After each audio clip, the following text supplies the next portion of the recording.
Hey YouTube, I have a very quick video. I know I've been saying that a lot lately, but today it is really quick. That is, what does the scroll button, or scroll lock button, actually do? Well, it's very simple. Back before we had GUIs, or graphical user interfaces, and I know I probably did that backwards. Sorry.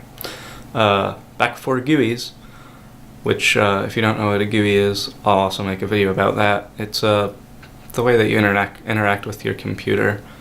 You know, Windows, Mac OS, the pretty little icons and all that. That's a GUI. Now, before we had GUIs, we had text line interfaces. Think of MS-DOS.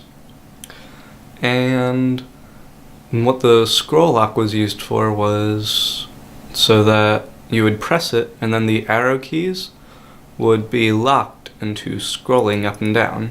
Back before keyboards were really prevalent, you had to use your arrow keys. So turn on the scroll lock button, and now you can scroll up and down using the arrow keys. That's it. Told you it would be quick today. Thank you for watching. If you learned something, like. If you didn't, dislike, comment, and tell me what you think.